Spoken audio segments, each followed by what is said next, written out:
Welcome to the Beauty and Battle podcast, where we talk about winning in marriage by waging a war. I'm Jason Benham. I've got my girlfriend / wife, Tori Benham, with me, and we are here to talk to you about how Satan tries to get you to fight face to face with your spouse, but God designed you to fight shoulder to shoulder against Satan so that you can win in your marriage. Fighting together draws you together. We cannot wait to jump in. So here we go.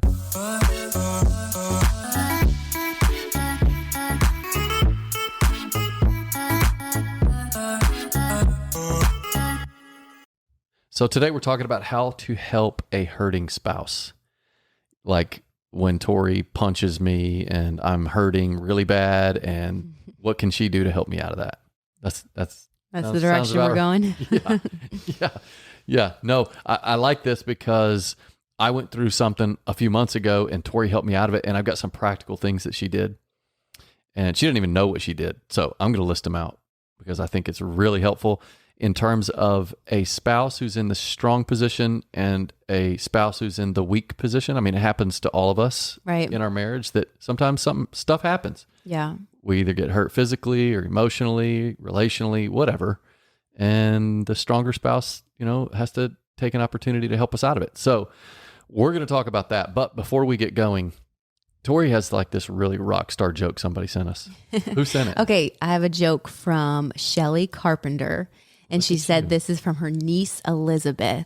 Oh, good job, Elizabeth. What did the bee say when he got married? What? I love my honey. And then here's another one that she sent. How did the hot dog ask the bun on a date? How? He mustered up the courage. Oh, quality. That was Elizabeth too?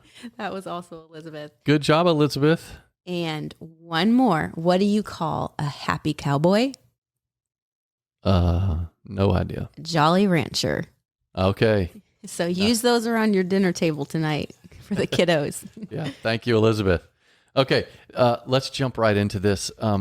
When I was at Liberty, we had this strength coordinator. His name was Dave Williams.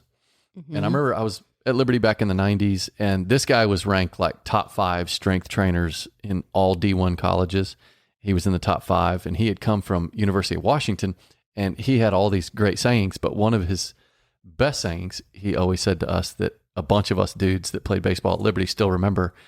He said, "You're only as fast as your slowest leg." Yep. So we're like, okay, what does that mean? So he got our team together, and he brought us out to the baseball field, and he put us all along the fence, and he told us I think we had to face right. So we were all along the fence facing right, where the fence was on our left-hand side. And he said, okay, I want you to hold onto the fence with your left arm. I want you to pick your right leg up. And in 30 seconds, I'm going to start the clock for 30 seconds. And I want you to raise your right leg up to like the high knee position where your leg is parallel to the ground. So a high knee, and then tap your right foot as fast as you can, bringing your leg back up like in a running motion. And I want you to count how many you do. So he said 3, 2, 1, boom. And then all of us were sitting there doing it. Now, for 30 seconds, going as fast as you can with your one leg, doing a high knee, trying to tap the ground, you don't realize your hip flexor is going to get blown up. I can imagine. Oh my gosh. We all had to stretch our hip flexors after that. But so I remember, I forget what it was, like 30, 31. And then he said, now everybody turn around. So now we had to turn around and face the other direction, and we were going to do it with our left leg. And every single one of us, to a man, were slower on one leg than the other. Yeah, that's so interesting. I think my left leg was a little bit slower. I think I had like 29 taps. And he said, my job is to speed up your slowest leg. He said, because I can't make you fast, but I can make you faster. Wow. Which is true. Mm-hmm. I mean, David, now my twin brother, when he ran the bases, it looked like he was running against a 100-mile-an-hour headwind. Like he'd round third base, and it looked like there was a tractor trailer attached to his back. So he had a hard time moving. So David needed some help. But so Coach Williams, it's true, because in my junior year, I think I stole maybe 5 bases. Is that good? No, Okay. It's not good at all. But then in my senior year, I stole 20. Wow. But one of the reasons why is because we did this one leg drill thing where we measured our slowest leg, and then we started doing single leg squats and got up to where we were doing really heavy single leg squats. And one little quick note, just because I'm a dude, and if there's ever a dude listening to this, he'll get a kick out of this. My roommate, Tim Harrell, who we should have Tim and Carolyn on the podcast one of these days. Yeah, we totally They live next door to us, but he was my roommate in college, and he was a pitcher drafted by the Dodgers. He squatted 315 single leg. Wow. Isn't that amazing? Yeah, that's... And we wore pinstripes, so he looked really good in those pinstripes. So anyway, that means nothing about what I'm talking about, but we did single leg squats. But what we did was Dave Williams sped up our slowest leg, and because of that, we all got faster. Wow. And so translated to marriage, your marriage is only as strong as the weakest partner. Yeah. So there are times when one of you is weaker than the other because of something that you've gone through. Now, I'm not talking about selfishness here. Right. You know, like a bad marriage typically will become tyranny by the most selfish partner. Yeah. Right? So in a bad marriage, if one of you always has to have your way, like if mama ain't happy, ain't nobody happy, well, then that's not a good marriage. Yeah. So it's tyranny by the most selfish partner. So I'm not talking about selfishness here. I'm talking about like pain. Right. When your partner is really suffering. Yeah. Like they've gone through something, like some physical pain, emotional pain, the loss of a loved one. Right. Like when I lost my mom, Right. and you helped me through that. That's what I'm talking about. What we're talking about is that your partner is suffering, like they need help. Right. Right. This isn't just some chronic thing where they're always weak and selfish or whatever, but something's happened. Right. And you got to help them. So that's what I want to talk about today. I love it. And I want to jump in because I went through something a couple months ago and Tori really helped me. But before I jump into that, I want to share one quick key. Okay. And you'll like this, Tori, because I think you've actually taught me this, but for the stronger partner, and this is a key for the weaker partner, but if you want your stronger partner to actually have the energy and motivation to help you in your weakness, like when you're going through that pain or that struggle, then they have to know that you're willing to get out of the pit. Yes. They have to know that, okay, if I'm coming down into this pit of pain that you're in, are you willing to get out of it? Or are you going to constantly just bring me, you just want me to sit down in it with you and you have no intentions on getting out? Yes. If that's the case, then if you want to get out, then I'm going to help you. But if you don't, then what you'll find is the stronger partner, the partner who's in that position of strength in that moment, who's not experiencing the pain, they won't have the energy or the motivation to help you get out. They'll actually run the opposite direction. Right. When you're bringing up another issue or something else, and it's the same thing over and over and over again, and you're not willing to get out, then they're going to lack the motivation to help you. Right. And I've seen it's going to be a trigger. Like, I'm going to get pulled back into this pit again. Yeah. And yeah, that's a really tough one. You know, in studying the Enneagram and all the 9 types, the 4 on the Enneagram tends to be most in tuned with their emotions. And they can have a tendency to want to really sit in that emotion. Yeah. And it can really become, it's something, you know, somebody who is a 4 and is motivated as a 4 is, which is the loyal, no, not the loyalist, sorry. A 4 is the romantic. The romantic, yeah. When you are a 4, one of the things you have to be aware of is, am I willing to get out of the pit? Like I've gone here, I've processed the emotion. Now, am I willing to take what I've learned from this and get better and get stronger and to move forward? Yeah. And not to sit in the, you know, in CrossFit, we call it sitting in the suck. Yeah. Which is, in CrossFit, it's a good thing, but in a relationship, you only want to do that temporarily. Right. Exactly. So yeah, that's such a great point. And it makes me think of the story of Jesus when he was healing, was it the leopard? Yeah. Well, he said it several times, but one at the pool of Siloam. Yeah. When he says, do you want to be well? Yeah. That's how he starts his healing process. I was actually just talking about this to one of our kids who's experiencing, you know, some physical pain. Yeah. And one of the things that's so important that you always need to ask yourself is, do you want to get well? Or is this in any way in your subconscious something that is a crutch for you, is an excuse for something? That's or do you really want to get well? And I think that has been something that you and I have been really thinking about a lot lately in different areas of our life. Like, is this something that you really want to get well in, or somewhere in your subconscious you're using it as an excuse? Right. And we do that. And Jesus asks that question to this leper, do you want to get well? Because so many people identify with their pain that when someone's in pain, there's two things that aren't that aren't true about them that oftentimes they want. Like, right. Okay, so the two things would be expectations and obligations.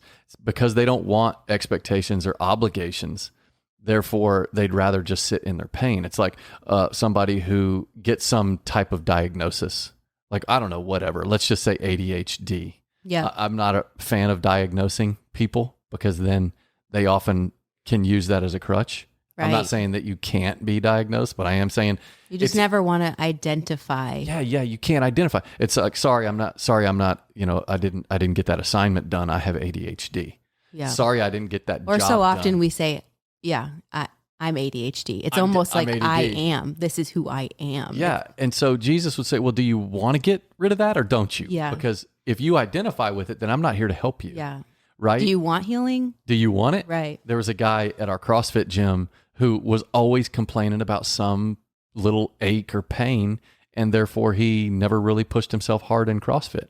He was the kind of guy that didn't want to get well because he didn't want to push himself. He didn't want to be expected to push himself or obligated to push himself. So expectations and obligations. So, and I covered that in one of our Bunham Brothers live streams. And it's a really cool twist on Jesus coming in and saying, oh, I can heal you, but I need to know, do you really want to get well? So in terms of marriage, the weaker spouse, do you really want to get well or don't you? Yeah. Or is this just something you want your spouse to stop being as healthy as they are and come sit down in it with you and not get out? Because Right. if that's the case, the healthier spouse is going to lack the energy and the motivation to get down there and help you. Right. So now, on that foundation, if you really do want to get well and you're the unhealthy spouse, here are some things that the healthy spouse can do for you. Right. Okay. I want to get practical on this because Tori really helped me out several months ago. I don't know what it was, but I think since about 2014, since we got fired from HGTV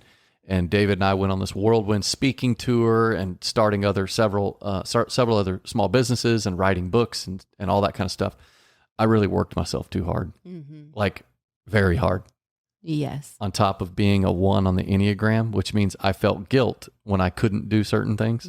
If I couldn't accept a speaking engagement in Seattle, Washington, just after I accepted one in Washington, D.C., and then I'd feel guilt for it. So I've got this guilt going on while I'm overworking myself. And I had a full-on, I didn't have a mental breakdown, but I think I had like an anxiety attack or something stupid. And it hurt me. Yeah. In this case, it was 100% I want to get well. It was like a desperation. Yes. We were able to eliminate the whole beginning part of do I want to get well for you was very strong of, oh my word, I have to get well. Yes. Yeah. If you guys heard the podcast we did, I think it's titled When Perfect Isn't So Perfect. And it was a interview we did with a pastor couple, Denny and Heather Smith. And Heather opened up about her anxiety panic attack. Yeah. And how she suffered for 2 years.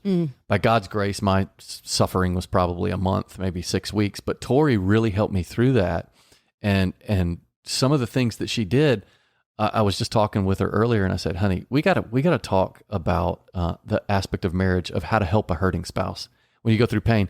And I wanted to list a few things that you did. So I've listed out 4 things that Tori did that really helped me a lot. And this will help us in our marriage and in your marriages too. The first thing she did, and which I think is the most important, is that she gave me hope.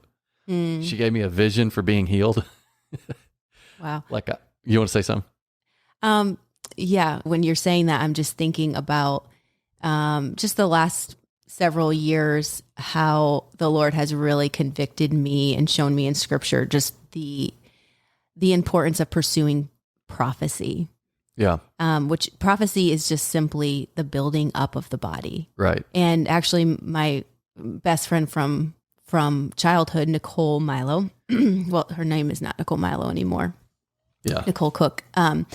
She was the one who kind of really pursued me and with this truth. Yeah. And anyways, in 1 Corinthians 14:1, it says, follow the way of love and eagerly desire the gifts of the Spirit, especially prophecy, the building up of the body. Yeah. It's so important. Speaking life into people. And I don't think it's a coincidence that the Lord really has put that on my heart so strongly in the last, I don't know, however many, 5 to 7 years. Yeah.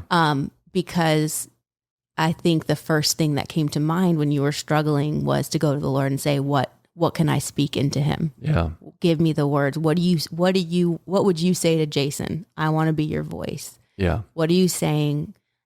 Give me the words that you want to say. I'm going to speak life. So give me the words. And that's what prophecy is just speaking life. Yeah. And so I remember when you, this first thing, when it kind of hit, that's where I started. I was like, all right, Lord, I don't know what's going on, but you're going to have to give me the words to speak life into him, because I don't know what's happening. Right. Well, I don't know how many of you guys have ever had an anxiety attack or panic attack or whatever.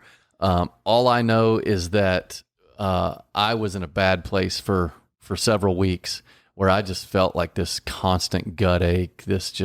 I think I was in adrenal fatigue, the whole bit. And I felt like I was burning from the inside out. I didn't want to go do anything. I didn't want to talk to anybody. Yeah. It was just miserable. And so I'm sitting there He one was morning. not himself. I mean, almost hardly recognizable in the way that you were behaving. Yeah.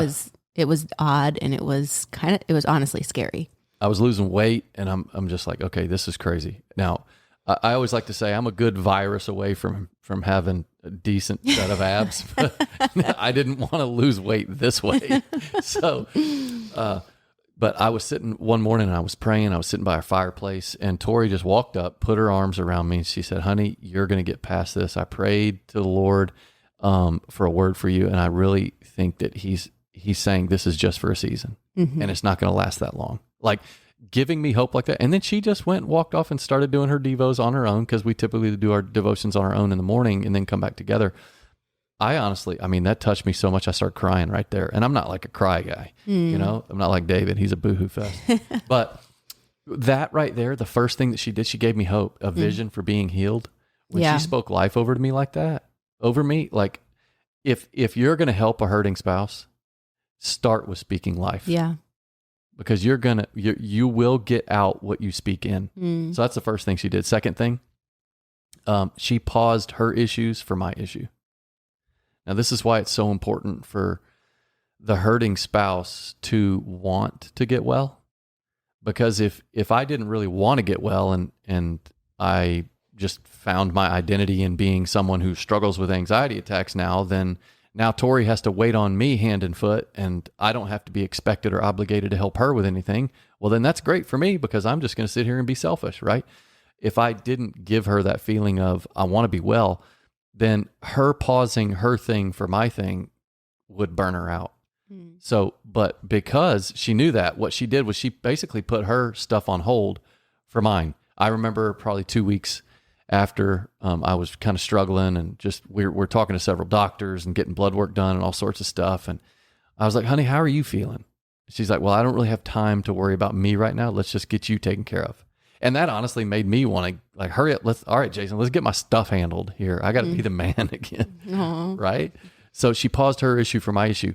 Number 3, she created a safe space for me to open up. Like she got down on my level and went at my pace.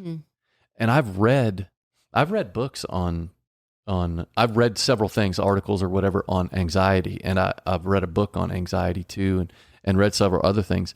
But I know that if one spouse, if the healthier spouse in that moment is like constantly telling the other spouse who's struggling, hey, let's go, let's get moving. Right. Let's get back. Let's get back in the game, or whatever it is. That is the worst thing that you can do. Right. It's like, you've paused your issue for my issue, and now you've created a safe place for me to open up, meaning there was no judgment. It's like, okay, I've got to start talking about things and figuring stuff out. Right. Which leads me to the fourth thing that you did that really helped me, was you helped me process my emotions. Yeah. Like, chewing something up. I think we've talked about this before. But processing emotions is like what we do when we process food. Like if I took a big celery stalk or a broccoli stalk and I just shoved it into my stomach, Yeah. it is going to wreck my body. I've got to chew it up first. Right. So God has given us these teeth and these jaws as food processors. Yeah. And they chew things. So then I swallow it so then I can take the good out of that and then dispose of the bad. The same is true with processing emotions. And this is what's really hard for men to process emotions because we're not necessarily in touch with our emotions. This is where a woman comes in and really helps us process through emotions, a series of questions. It's like asking, well, what is it that you feel? Right. Like, now, why would you feel that way? And making me feel safe that I could answer that question. Right. Like I didn't feel like you were just prying. Right. You know? So it's all of that. You know, as we're learning more about emotions, one of the things that's really important to know is that you do feel it in your body. You feel emotions in your body first. Yeah. There's a reaction before before you can process that emotion. Yeah. And a lot of times we just kind of run from those negative feelings about the or unpleasantness of those emotions. Yeah. And so it's really important to recognize what you're feeling in your body. And I think a lot of what was happening with you was a body reaction to some emotions that were unprocessed. And I think because you helped me process through that I started paying attention to my body. Like I'd start feeling bad and you're like, okay, where are you feeling it? I'm like, I think I feel it in my gut. Yeah. And then Tori was like researching all of this stuff. That's when we really started looking at traditional Chinese medicine, like figuring out, because they source a lot of their research and a lot of their sickness and disease to emotions, like trapped emotions. Right. And well, they recognize the body, soul, spirit connection. Yeah, it's all connected. And in Western medicine, we're like, it's all about the body. It's all about physical. Right. It's like, oh, you ate too much sugar. You've had too much caffeine. Oh, you're feeling this in your body. Let's fix that with some medicine. Yeah, with some medicine. And the next thing you know, it's like, well, you're not fixing the thing that brought the pain. Right. And what I learned from that is you need, your body is talking to you. Yeah. You need to listen to it. And if you're feeling that jittery, if you're feeling that, whatever the pain is that you're feeling, there's a reason it's there. And you got to get to the source of that. And God has given you your spouse as your primary healer. Right. Right? It's like in Genesis, when God gave Adam a helper suitable, the Hebrew phrase for helper suitable is ezer kenegdo. And that means helper suitable. And the word ezer, which is helper, is used 16 times to refer on how God refers to himself in the Old Testament, that he is the helper. Right. And when King David was in trouble and he prayed and he said, God, you're my rock, my help in time of need. Yeah. He used that exact same word that God used to describe the woman that he made for Adam. So the woman was the helper. And so that's what you did for me, is that you helped me. You were in the position of strength in that moment. If I'm in trouble and I need help, the helper comes in. Who's in the position of strength? The helper, right? You're not just some sidekick assistant. Right.